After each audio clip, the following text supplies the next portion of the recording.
What's up, Ken Folk? That's my line. 15, 20, 25, 30, 35, 40, 45, 50, 45. There goes Davis. Oh, my God. Davis is going running all the way back. Auburn's going to win the football. What's up, Ken Folk? Today on Bubba and the Old Man, we're evaluating the Penn State game and giving you our thoughts. This is more of a how we can improve going into the future. I mean, I got a long list of things that we definitely need to improve on. Bubba got a long list. Main negatives for the defense, got to get more pressure. People were saying, the Penn State was holding. Every good offensive line holds on every single play. That's how it works. You can throw flags on every play for holding. It's a fact of life. The facts are we wasn't getting pressure with our front, and we really wasn't getting pressure when we blitzed. Yeah. I went back last night. I couldn't sleep. Rewatched 2017 Iron Bowl. Bama was holding on every play, but Jeff Holland was getting pressure. Yeah. Marlon Davidson was getting pressure. Big man in the middle, Derek Brown was getting pressure. You got to be able to fight through that. Yeah, I mean, it's a fact of life. If you can't beat a Big Ten offensive line, you're not going to be able to beat Alabama, especially Georgia's offensive line. Right. I mean, so you got to get more pressure with your defensive line, and then that's where it all starts. On both sides of the football, everything starts with the line of scrimmage. I mean, you got to dominate. And that's what we're known for down here in the SEC is dominating. And Auburn, as sad as it is, past couple of years, hadn't dominated. Yeah, we definitely have the potential to. T.D. Moultrie is a freakish athlete. Same with Derek Hogg. Colby Wooden reminds me a lot of Marlon Davidson, actually. Jay Fair, Marquise Burks. Yeah, Jay Fair's the receiver that we got. Yeah, Jay Fair's the receiver that's coming in. Yeah, Marcus Harris looks really good. We got a great defensive line. We just gotta improve it. And when we get back there and we do get pressure, we have to bring the man down. You can't have him scrambling out because our DBs are showing that they're still going through some growing pains as far as learning this zone scheme. Yeah, I do not like zone. I mean, that it's just because with Kevin Steele, the man-to-man thing really worked. We did have plays where we were definitely getting beat, but we can't have tight ends running buck-ass wide open, Yeah. You can't do that. You can't have receivers crossing the field and coming into your zone, and they have time to turn around, jump up, catch the ball one-handed, fall to the ground before they're being touched. Yeah. It's just that you can't do that. In the past, we've had, like Jeremiah Denson and Carlton Davis and all those boys. We had Trey Matthews. We've had these great DBs, but now we have a very unproven, outside of Roger McCreary, we have a very unproven DB core. Yeah, Nehemiah Pritchett, they're at the end of the game. I don't care who says what. That was a ticky-tack throw flag on the pass interference. Well, the refs sucked the whole game. Yeah, I mean, you going to let them play or not? Yeah. Even my O-line coach is a huge Penn State fan, knows James Franklin personally. He said that was ridiculous. Same thing with the Zakoby McClain targeting call. It was nonsense. It was ridiculous. Well, I mean, if you go by the letter of the rule, the targeting call was correct. But I mean, what are you supposed to do? What do you want to do? I mean, you got to keep him from reaching the ball in the end zone. I mean, he very obviously led with his shoulder. They did make helmet-to-helmet contact, and he was going down, so he's technically whatever. And then obviously Wesley Steiner getting in the game, that was what gave up the touchdown. He didn't seal that edge there. That's another thing. He ran inside, and obviously old boy was just able to bounce it out. Zakoby would have made that play. Even if he was out of position, he's athletic enough to make that play. Steiner, he's a solid middle linebacker, but he's not Zakoby. Yeah, I mean, that's another thing they got to do. You got to set the edge. I mean, you can't clog the middle, and then the running back just bounces it to the outside, and he's got a lane. Yeah, Derek Mason, obviously, on a lot of those plays, the edge rushers were just going for the quarterback. Yeah. Or they crashed down, the running back went inside, they crashed down, he was just able to get outside. You got to set that edge, you got to be unselfish. T.D. Moultrie many times just made bad mistakes, and T.D.'s a very good player. He's still figuring it out. He's been here a long time. He's been somewhat of a disappointment, and this year's his year to show what he's got, and he made a couple good plays. He was running guys down, but you got to set that edge. You can't let that get outside. You got to feed it inside to Marcus Harris, Tony Fair, and Colby Wooden, and let them make the play. The secondary, I don't care if you're running zone, man-to-man. There should not be wide-open receivers on both sides of the field. I think we should run more man-to-man. I think McCreary should travel. He's going to have to travel at the next level. Might as well start letting him travel now. Put him on the best receiver, and either he's going to lock him down or he's not. Well, I'm okay with the zone. It's just zone, and we weren't getting the play calls in fast. And there were many times where the D-line was putting their hand in the dirt the second the ball was snapped, and we were just getting out physical. There were a lot of plays like that. We got to get the call in faster. And zone, the key is communication. Yeah. The key to zone is communication. Linebackers, a lot of times we walked up too far. Tight end streaking. Yeah, right the first big play to the tight end, you can't have Smoke and I forget who else was the other player.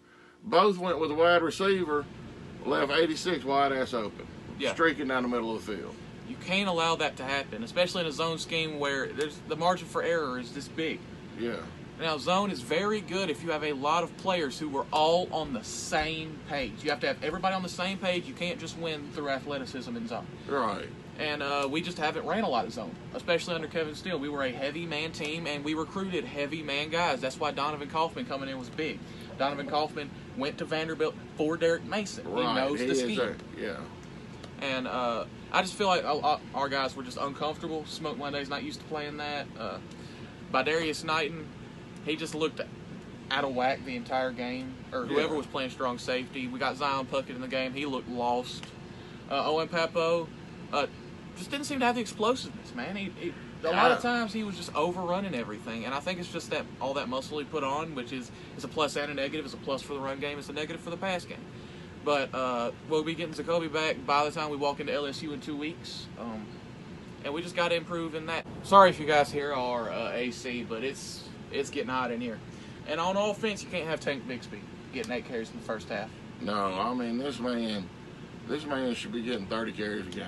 We can't be getting away from the run so early. No. The run is how we have dominated in the past. The run is how we got to the SEC championship, riding Kerryon Johnson that year. The run game is how, with Sean White at quarterback, who was a very gritty, tough quarterback, how we were able to mud stomp a lot of SEC teams that year before Cam Petway got hurt. Yeah, I mean, when you got a workhorse back there, you gotta let him eat. Yeah, we got 4 running backs who deserve reps. We have 4 guys who I've seen in the first couple games have very good games. Sean Jackson, I love his style of play. He can give Tank and Hunter and Shivers some relief if he needs to. Yeah. We know Worm's going to get hurt. He's already hurt. That's what's going to happen. And Jarquez Hunter, he's a freshman. He's a dog, man. He is a dog. And I mean, all our running backs hit the hole wide open. Mm-hmm. I mean, you can't get away from the run so quick. I mean, we don't have a Trevor Lawrence. We don't have a Tua Tagovailoa. We don't have a Joe Burrow, a quarterback that can sling it 37 times and complete 33 of them. Especially with our low-level receiving corps. Shed did not look good. No, at Shed, number 1. Demetrius Robertson. Shed was my biggest disappointment of the game. Demetrius Robertson was he's so explosive and he has so much talent. He has some issues. Shanker looked very good, but Bo, he is a high-quality SEC quarterback, but you got to get the run game going. You got to use his legs. Tank, I don't care if in the first quarter Tank has 4 carries for 11 yards. If you keep riding away, we saw it with Kerryon Johnson against Alabama in 2017. Again, he wasn't getting 30 yards. He had like one big run in the first quarter, but he kept going 2 yards, 3 yards, 2 yards, 3 yards, 2 yards, 3 yards, 10 yards, 11 yards. You're eventually going to start wearing them the defensive line and the linebackers out. And instead, it showed closer to the end of the Penn State game. It showed they were getting tired. Yeah, because the running backs, when given the opportunity, were getting 5 to 10 yards chunk. We got to rely on these guys like when Georgia had Sony Michel and Todd Gurley completely healthy. That was a national championship quality team, even with the quarterback named Hudson Mason.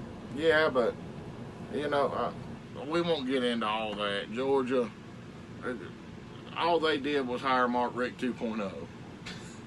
Now, also on the offensive line's got to be better in pass protection.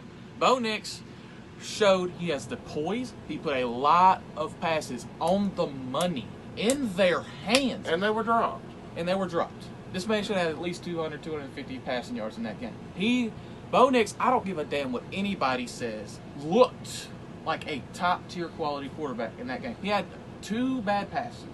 The one that was almost intercepted by Shanker, and I can't remember the other. But he put a lot of... Now, there was a super high throw that was just... Demetrius Robertson lost it in the lights, but Bo Nix put it to where it would not be intercepted. Yeah. And there was a chance that Demetrius Robertson would play the play on it. I'm gonna go out here and I'm gonna go ahead and say Bo is playing smart. Mm-hmm. Checking it down, not taking too many risks. But Bo's not gonna be an NFL quarterback. Maybe not. Jarrett Stidham isn't a high-level NFL quarterback, but he led us to an SEC championship game, didn't he? Yeah. And he's not starter quality in the NFL. I think Bo Nix will make it in the league, and he'll be a backup, and he'll just kind of like Aaron Murray, just kind of like move around. Like he's probably not going to be a starter. I mean, maybe like a Colt McCoy type. Maybe. Like a I don't know, but offensive line outside of Troxel played fairly well. Yeah, they played okay. I'm not a Troxel fan. I'm not going to sit here and sunshine pump the offensive line. Me and my boy Mike G gonna have to agree to disagree. He's too clunky. He don't move his feet. Yeah. Outside of him, I agree with Mike G that the offensive line played well. Yeah, they gave Bo a clean pocket. He was able to step up, move around. Even if they were getting a little bit of pressure, Bo was able to not panic. He only had 6 rushes the entire game. Yeah. But Austin Troxel, I'm sorry, I don't think he's it. And I do not believe it, but he might be best right now. He's an average SEC left tackle. He's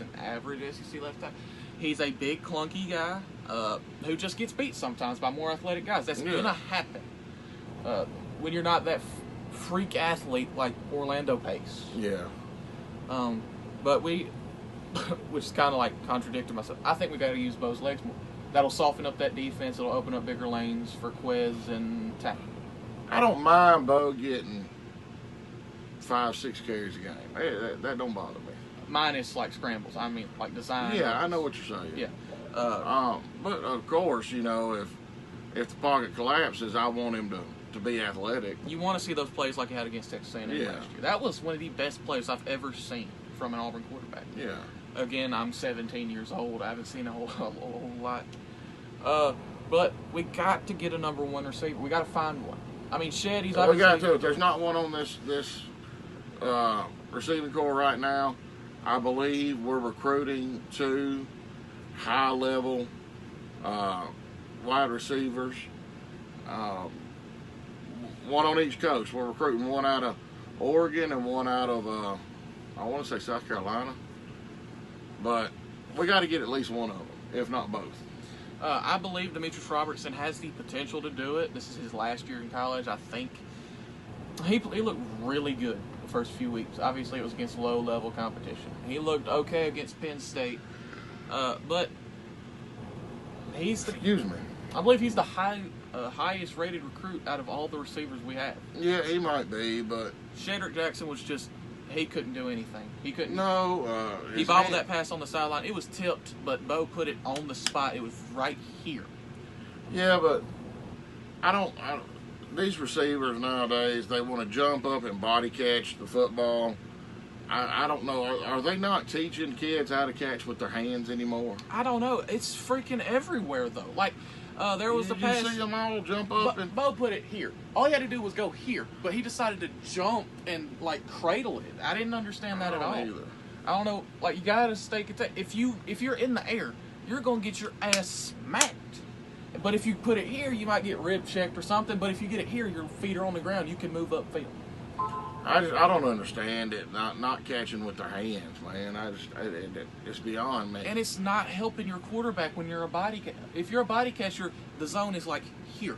But if you're a hands catcher, you have this whole area for the quarterback to put the football. Like Kobe Hudson, Bo threw a lot of balls.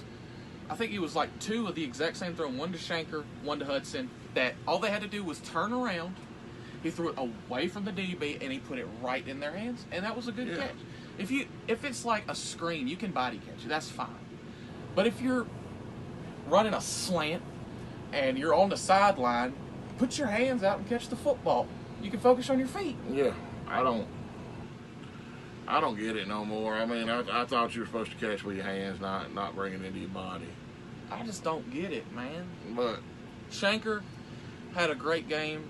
He's obviously not a burner at all. No, not a great athlete in any way. But he does all the little things right. Yeah, and I love to see it. Like Bo was able to just like catch the ball, immediately look and throw it his way. He was able. Pocket breaks down, he's open in the middle of the field because you're not going to be. DBs aren't used to guarding dudes number 47. Yeah. That are big, clunky white dudes like him. So, I mean, it was great. It was great to see us using him as a fullback. He's a do-it-all kind of guy, kind of like a Chandler Cox kind of guy. Yeah. But that's all we got. Special teams got to improve, obviously, punt coverage and stuff, whatever. I don't know much about that stuff. Positives coming out of the game. I think Bo played well. Mm-hmm. I think the offensive line, like I said, outside of Troxel, and Troxel had a couple plays that are really, for me, bringing it down and are really, for me, like, I guess, validating the fact that I'm correct. He's not the guy. His footwork's terrible. Yeah, I mean... And he gets beat. I mean, like, he's kicking his legs so high when he's past set. It was so funny. Tight ends played well. Running backs, of course, played well. Receivers, I like the way they were blocking downfield. They did all that well, but... It's the little things. Just the little things you got to catch with your hands, and if it hits your hands, period, it's got to be a catch. Yeah. You can't let it hit your hands or let it go through your hands. I mean, how many did we see went through their hands to their body? Oh, God, it frustrated me, too, because now we got people on Facebook, Bo Nix, this is what you're going to get from it, and they're just looking at the stat sheet. That's all they're looking at. They're not looking at all the passes that were dropped, they were put in their hands. And Bo did have 2 throws that should have been intercepted. And that's just the kind of things you're going to have when you have those. Yeah, I mean...